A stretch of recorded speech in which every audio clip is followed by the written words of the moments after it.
হযরত আওলাদ রাসূল সৈয়দ হাসান আশারি দামাত বরকাতুহু আপনাদের এই জমিনে এই মাদ্রাসায় প্রথম এই এলাকায় তিনি আসলেন। তিনি এসে মাদ্রাসা থেকে অনেক খুশি হলেন। তিনি সর্বপ্রথম বললেন যে আমি মাদ্রাসা থেকে অনেক আনন্দিত হয়েছি।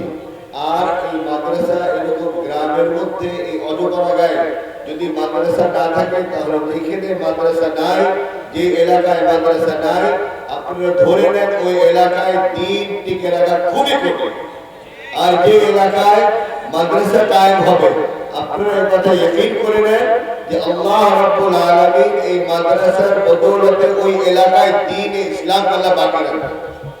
তারপর তিনি বললেন যে মাদ্রাসার গুরুত্ব ব্যাপারে সংক্ষিপ্ত আকারে তিনি বললেন যে মাদ্রাসা আছে বলেই একটা বাচ্চা যখন জন্মগ্রহণ করবে, জন্মগ্রহণ করার পরে বাচ্চাকে কিভাবে, তাকে কি শেখাতে হবে, তাকে কি বলতে হবে, বাচ্চার চুল কিভাবে কাটবে, বাচ্চাকে কিভাবে গোসল করাবে, এই বাচ্চা যখন আস্তে আস্তে বড় হবে, বাচ্চা আল্লাহ রাব্বুল আলামিনের সাথে কিভাবে সম্পর্ক কায়েম করবে, এই বাচ্চার সাথে কিভাবে তার মা বাবার সাথে সম্পর্ক হবে, সে আখলাক শিখবে। কোথায় শিখবে?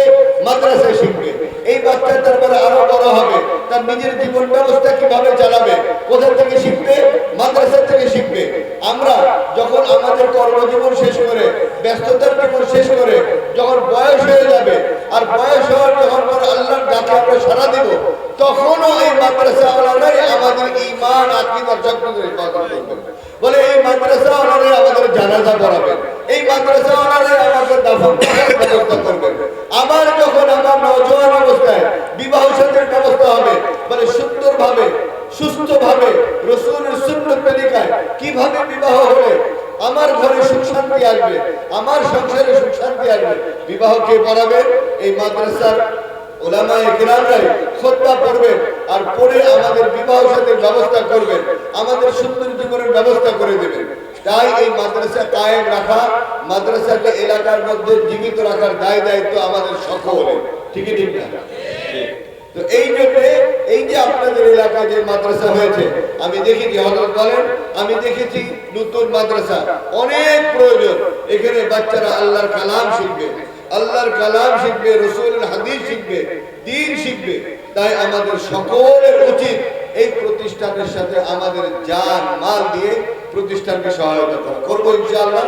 আল্লাহ রাব্বুল আলামিনের ওয়াদা রয়েছে যে যারা আল্লাহর রাস্তায় দ্বীনের জন্য খরচ করবে, আল্লাহ ওয়াদা করছেন বান্দার সাথে, বান্দা তুমি করবে 1, আমি তোমাকে দেব 10। বান্দা বলে 10-এ তো মন চায় না, আল্লাহ বলে তুমি করবে 1, আমি তোমাকে দেব 700। বলে আরো মন চায় না, বলে আল্লাহ রাব্বুল আলামিন এলান করেন আমি তোমাকে এত দেব যে তুমি কোলেও শেষ করতে পারবে না, বেগাইরে হিসাব। তো আল্লাহ রাব্বুল আলামিন যত বড়, রব্বে কারীম তিনিও তত বড় করে। এই জন্য এই দ্বীনি মাদারিস যেখানে হবে, সেই মাদ্রাসার সাথে আমরা আমাদের জান মাল সময় দিয়ে আমরা সকলেই দ্বীনি কাজের সাথে সম্পৃক্ত থাকবো ইনশাআল্লাহ।